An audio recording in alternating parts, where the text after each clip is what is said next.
Qué bendición estar nuevamente con ustedes y deseamos de veras que la palabra de Dios venga a ser viva y eficaz ahí en su hogar, ahí donde está ustedes viendo y escuchando este programa de la palabra de Dios. Hemos estado hablando, en el programa pasado hablamos acerca de la autoridad y que una autoridad pues realmente no era un despotismo, sino realmente una autoridad es alguien que cubre, alguien que protege, alguien que está para el servicio al que cubre, para protegerlo, para cuidarlo, como yo veo esto siempre de la cobertura como una sombría en la lluvia, ¿verdad? Como algo que lo está protegiendo, como el techo de una casa, como, bueno, muchos ejemplos podrían haber, pero realmente no es nada de lo que habíamos pensado, ¿verdad? Que una autoridad, o de lo que mucha gente piensa, que una autoridad es para sojuzgar, sino más bien es para cuidar y proteger. Dios mismo nos da el ejemplo y dice que Él es el abrigo, Él es el que habita el abrigo del Altísimo, morará bajo la sombra, o sea, es un cuidado, es una protección, es un amor tal que tiene Dios con nosotros que nos pone su cobertura como un abrigo que nos va a dar calor. Pastor, hay otros versos en Romanos 13 que podríamos explicarlos.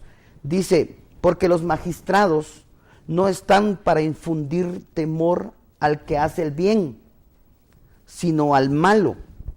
¿Quieres pues no tener autoridad, no temer a la autoridad?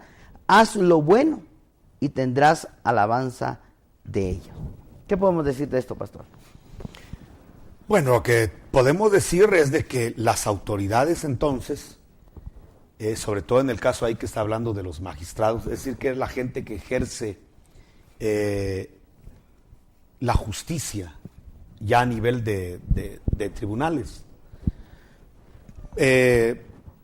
pues están puestos para bendecir al que hace lo bueno y obviamente castigar al que hace lo malo. La verdad que es un poco controversial lo que vamos a platicar por ese versículo, porque más adelante dice, teme porque no de balde tiene la espada. O sea que está hablando Pablo de la última instancia que tenía el sistema romano de la pena de muerte.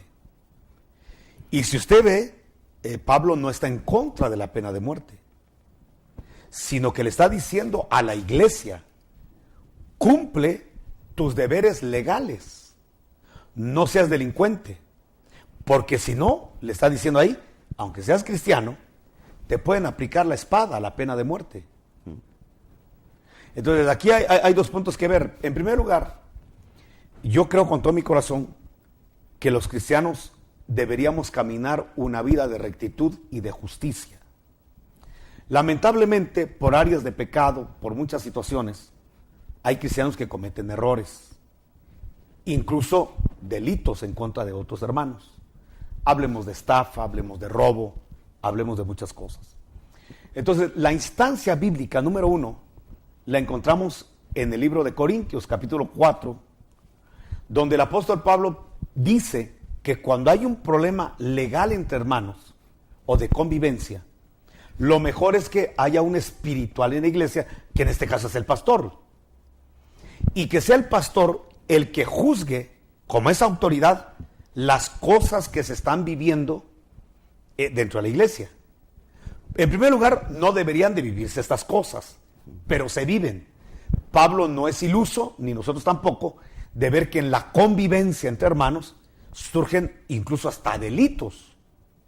Entonces, ¿qué es lo que tiene que hacer un cristiano? Número 1, reconocer una autoridad.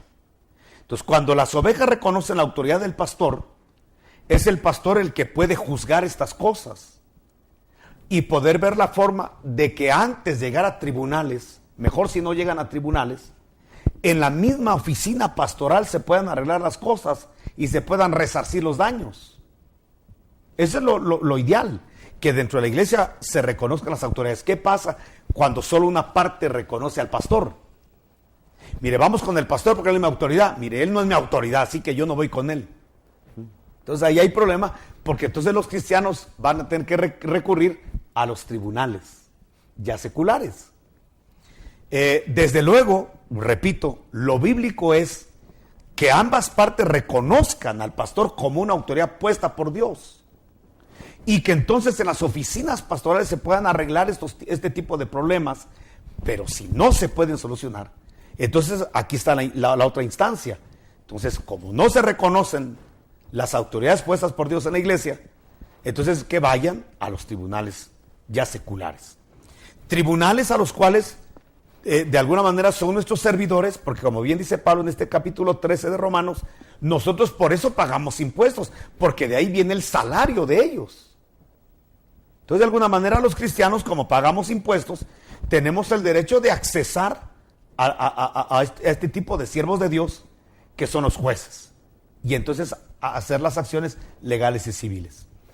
Obviamente, repito, lo que se requiere y lo que se quisiera, el ideal sería que estas cosas se arreglaran no en tribunales, porque es muy vergonzoso que dos hermanos en la fe, que dicen amar a Dios, que dicen servirle a Dios, estén en los tribunales dilucidando situaciones.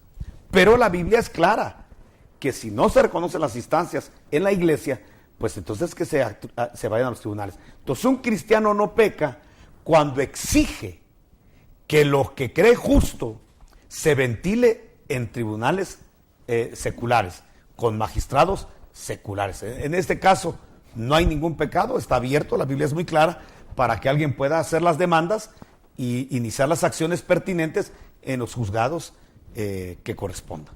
Amén, amén. Bueno, qué interesante es esto, ¿verdad? Y de veras deberíamos nosotros de tomar muy en cuenta esto, porque de veras es vergonzoso que dos personas tengan que ir a un tribunal teniendo una autoridad que podríamos decir, no mejor, pero sí la que nos corresponde como hijos de Dios, porque los principios de Dios son los que deberían de regir nuestra vida, ¿verdad? ¿Sabe qué pasa, hermano? Que lamentablemente, tengo que decirlo así, hay mucho cristiano que es empresario, pero que es injusto con la gente con la que trabaja con ellos. Fíjese que yo conozco, gracias a Dios, no en Quetzaltenango, porque conozco en muchos lugares, empresarios cristianos que no pagan aguinaldos, bonos 14. Hay empresarios cristianos que son injustos. Le voy a decir de esta manera: la empresa la empresa está generando gracias a los trabajadores, y que a los trabajadores, cuando ya lleguen a la paga, se les descuente, que porque se rompió un vidrio, que porque pasó esta situación. Entonces empiezan los descuentos injustos. Yo conozco empresarios cristianos, empresarios donde la empresa hermano, gracias a la fuerza laboral, y por cualquier cosa les van descontando sus comisiones. Yo, la verdad, les sé decir cómo actuar en esas situaciones, porque es gente incluso que predica en las iglesias, es gente que ejerce diaconados en las iglesias, pero son injustos. Obviamente uno de pastor tiene ese problema, que si uno se pone del lado de una persona, rápido la persona piensa que el pastor está haciendo imparcialidad. Los pastores nos metemos en muchos problemas cuando queremos arreglar situaciones, pero al final es nuestro deber, y para eso también nos contrataron. Parte de nuestra función es esta: dilucidar los problemas que se dan dentro de la iglesia, para evitar que se vayan a tribunales. Lo voy a poner de esta manera: incluso lo que más tratamos de arreglar nosotros son problemas matrimoniales, pero llega un momento en el cual el esposo o la esposa con cinismo dicen, bueno, pues así soy, ¿qué? Y continúo con la injusticia, entonces llega un momento en el cual tiene que ir al tribunal. Vergonzoso, pero el apóstol Pablo no prohíbe que los cristianos puedan accesar a la justicia que se ejerce en los gobiernos. Entonces, si un cristiano no logra nada en la oficina pastoral, tiene que recurrir a los tribunales. Lamentable, ¿verdad? Pero bueno, pero cierto. Y hay algo muy interesante, porque yo lo mencioné ahorita hace un momento. Fíjese que Pablo no se opone a la pena de muerte. Y Pablo es un predicador de la gracia. Porque hay mucha gente que cree que la pena de muerte era válida en la ley y en la gracia no. Pero aquí Pablo está diciendo, el juez o el magistrado no de balde tiene la espada en la mano. Está Pablo hablando de que en el sistema romano existía la pena de muerte y en ningún momento la condenó. En ningún momento se opuso a esa pena, sino que simple y llanamente habla de que si un cristiano no se acoge a vivir prudentemente, sabiamente en la tierra, sin cometer delitos, o puede ser llevado incluso a la pena de muerte. Y esto no es de que Dios me va a librar. Mire, lo voy a decir de esta manera, y va a parecer un poquito, no sé cómo lo vayan a procesar, tal vez muy severo, pero es la verdad, hermano. Mire, yo a veces voy a aplicar a la cárcel, y la mayoría de reos le piden a uno que uno ore para que el proceso legal que hay en contra de ellos se anule y salgan libres. Pero por otro lado, tenemos a la familia que los está acusando, orando para que se haga justicia, porque violaron, porque asesinaron, porque estafaron. Entonces tenemos por un lado gente orando para que haya justicia y gente que cree que el evangelio es para evadir la justicia. Yo por eso cuando alguien va a predicar a la cárcel, las instrucciones es oren, porque tenemos que orar, pidan misericordia, pero nunca le prometan a un reo que ya solo porque se convirtió a Cristo y porque se puso a cuentas con Dios, ya por eso va a salir libre. El apóstol Pablo es claro de que si es un cristiano, pero cometió un delito, lo pueden llevar a la pena de muerte y Dios no está obligado ni a sacarlo de la cárcel, solo porque ya se arrepintió y se convirtió en la cárcel, ni está obligado Dios a librarlo de la pena de muerte, ni de las sentencias. Entonces dice Pablo, ¿quieres no tener problemas con la autoridad? Pues obra bien, no seas infractor de la ley, vamos, no robes, no estafes, no mientas, no hagas cosas que te van a llevar a los tribunales, no seas corrupto. Es lo que Pablo, la medicina para que un cristiano no llegue a esas instancias es portarse bien, es vivir los principios y fundamentos de la palabra. Pero si los comete, si es delincuente, aunque sea cristiano, le pueden aplicar la pena de muerte. Vale la pena leerlo, pastor, porque sí es interesante. Dice porque es servidor de Dios para tu bien, o sea, la autoridad, el ¿verdad? juez. Pero si haces lo malo, teme. Ahora mire, dice, porque no en vano lleva la espada. Pero teme le está diciendo al cristiano. Exactamente. Y dice, porque no en vano lleva la espada. Ahora esto es interesante, pues es servidor de Dios, dice. Claro. El que va a ejecutar esa pena. Es que ¿sabe qué cree mucha gente, hermano? Déjeme decirlo de esta manera. Cree que uno puede pecar contra alguien. Yo voy a pecar contra usted hoy. Le pido perdón a Dios en la noche y ya se arregló el problema. Entonces, ¿dónde está la justicia de Dios? Yo sí creo que Dios perdona al que se arrepiente, pero de que debe pagar las consecuencias de sus hechos, los tiene que pagar. La Biblia dice en Romanos que Dios no puede ser burlado y que todo lo que un hombre siembra va a cosechar. Entonces, si yo estoy claro que mis acciones me van a traer una cosecha más adelante, tengo que ser prudente de sembrar en el espíritu y no en la carne. Porque si hago actos delictivos de corrupción, aunque sea cristiano, voy a tener que enfrentar la justicia. Y no por el hecho de que Dios me perdonó, ya por eso el juez también me va a perdonar. Son dos cosas diferentes. Una es de que Dios te perdone y reactive la comunión contigo. Y otra cosa es de que se vayan a pagar las consecuencias por los delitos. Amén. Qué interesante, ¿verdad? Pero hay otro versículo acá del capítulo 13 que dice, pagad, estamos en Romanos 13:7, pagad a todos lo que debéis, al que tributo, tributo, al que impuesto, al que respeto, al que honra, no debáis nada a nadie, sino amaros unos a otros, porque el que ama al prójimo ha cumplido la ley. Ahora, ¿por qué nos hace deudores? Dice que debemos de pagar lo que debemos y que no le debamos nada a nadie. ¿Qué es lo que está diciendo respecto a la autoridad? El hecho de que seamos cristianos no nos exime de pagar impuestos. Hay mucha gente que cree que porque los que ejercen la cosa pública son corruptos, ya por eso se debe evitar el pago de los impuestos. Y aunque es cierto que el pueblo en nuestros sistemas democráticos es la máxima autoridad, porque las autoridades de los 3 estados son representantes del pueblo, que el pueblo es el que manda.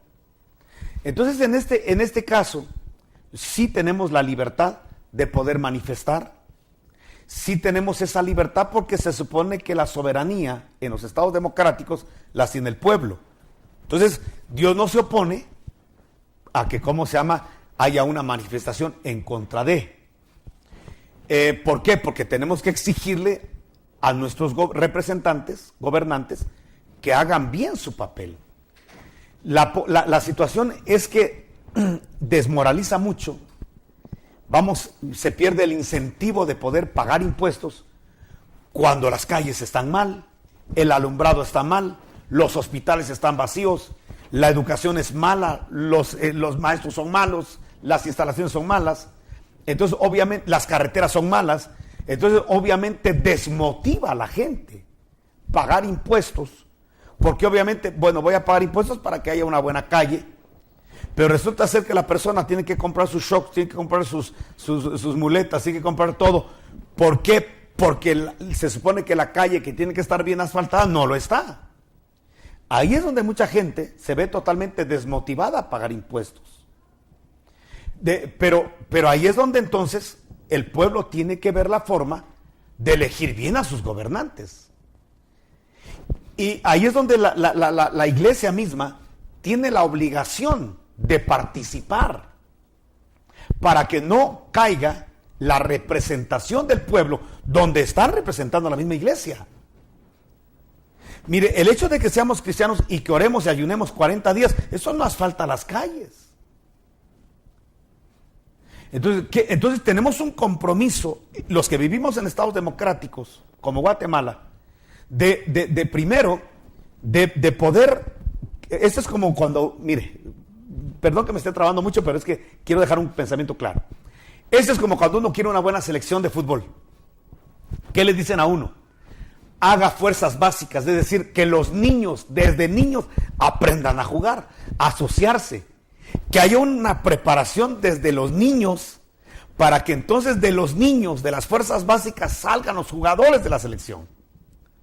No se puede sacar ya de gente ya maleada, de gente madura, sacar una selección, no, empecemos a cultivarla desde niños. Entonces, queremos buenos gobernantes, empecemos a cultivarlos desde niños. Desde el momento en el cual los niños ingresan a los centros educativos y no respetan a los maestros. ¿Y por qué no los respetan? Porque no hay una enseñanza en el hogar del respeto a la autoridad. Entonces, ahora tenemos la situación de que hay maestros que tienen que ser cambiados a los 2 meses de comenzar el ciclo escolar porque no pueden controlar el grupo. Porque quieren dar su clase y no pueden porque no dominan el grupo, porque el grupo no respeta al maestro. Hay una anarquía total. Por eso Pablo, antes de hablar de la autoridad, habla de que nos sujetemos a ellas, de que le enseñemos a nuestros hijos, diríamos desde fuerzas básicas, desde la casa, a respetar autoridades. A respetar leyes. ¿Cómo va a respetar un niño a una autoridad cuando el papá saliendo del culto habla mal de los líderes de la iglesia? Habla mal del pastor. Entonces el niño cree que la vida es estar murmurando, criticando y faltándole el respeto a los pastores. Y estarle faltando el respeto a las autoridades. Y cuando el papá habla mal de los policías y habla mal del ejército y habla mal de la autoridad, entonces los niños van creciendo con el hecho que la autoridad no vale nada. A la autoridad no hay que respetarla. Entonces, si no cultivamos desde pequeño los valores del respeto a la autoridad y que si nos toca ser autoridad tenemos que ejercer con honor nuestro papel, ahí vamos a tener problemas.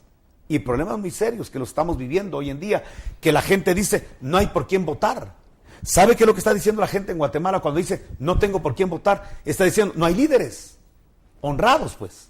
No hay líderes que tengan principios basados en la palabra de Dios.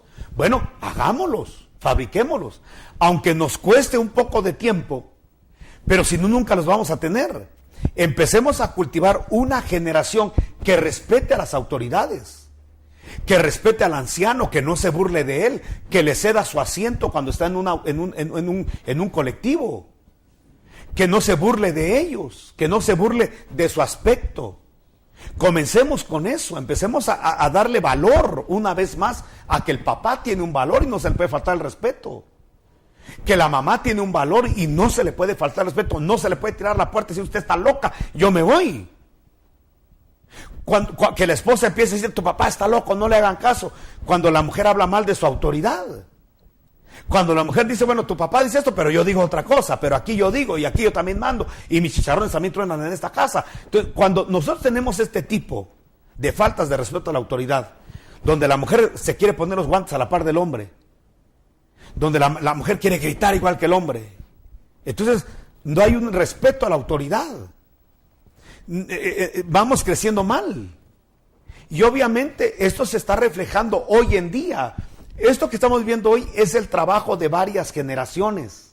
Este es el resultado de lo que una generación le ha pasado a otra, la estafeta que le ha pasado a otra, hasta llegar a las consecuencias que estamos teniendo en Guatemala. No hay respeto a la autoridad. Ahora mire los países que están saliendo adelante, como Noruega, como Canadá. Mire los países que están saliendo adelante, como Singapur. Mire los países donde se están saliendo adelante y que están siendo modelo. Hay un respeto a la autoridad. El adulto, el anciano, tiene su lugar. Las autoridades son respetadas. Ay Dios, ¿quién infringe una ley en esos lugares?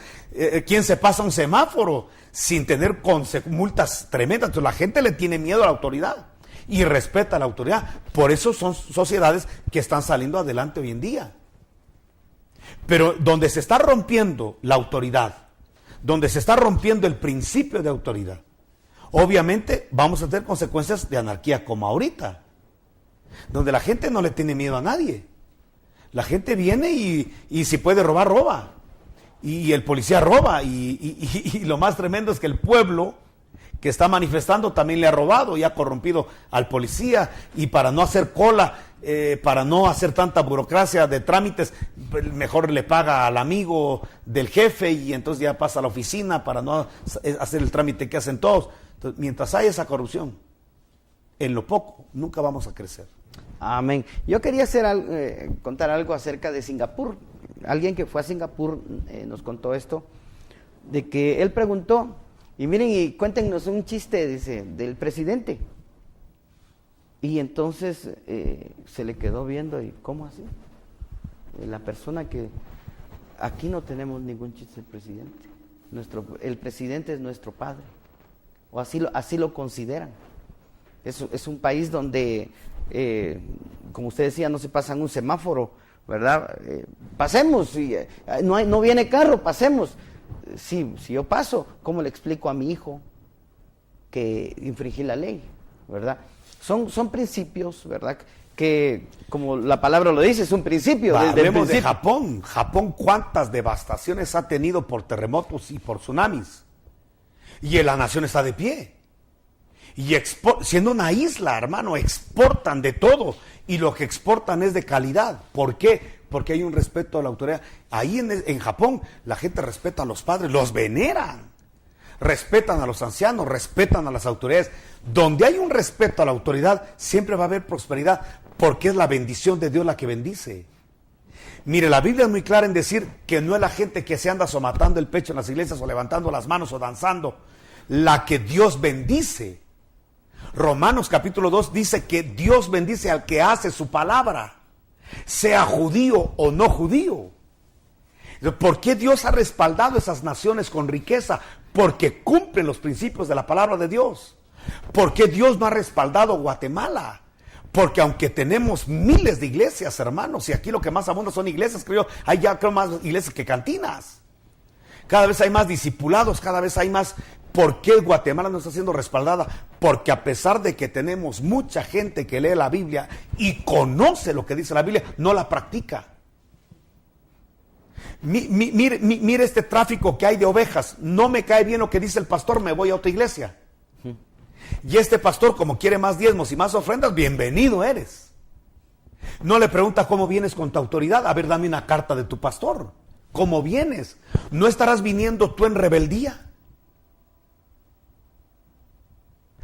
Pero como tenemos necesidad de decir que cada vez tengo más miembros, porque hay una competencia de miembros, entonces hay ese tipo de tráfico de gente rebelde que anda de iglesia en iglesia.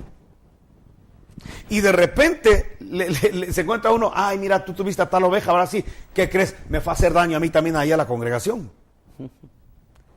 Y todos esos daños se evitarían, este tráfico de rebeldes, si por lo menos hubiera un poco más de ética dentro del ministerio y no estar tolerando esas rebeldías.